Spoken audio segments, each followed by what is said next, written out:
La maggior parte delle persone che vengono infettate da virus West Nile non manifestano sintomi se non quelli simili a quelli dell'influenza.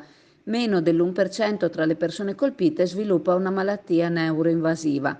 Nella provincia di Venezia sono 34 i casi totali a tutt'oggi, di cui 23 con sintomi lievi e 11 casi più importanti. A livello regionale il totale dei casi sono 321, di cui 193 con sintomi lievi e 128 con sintomi neuroinvasivi. L'infezione ha dai 2 giorni alle 2 settimane di incubazione. Trasmetterla tra esseri umani è possibile solo con la trasfusione di sangue o col trapianto d'organo.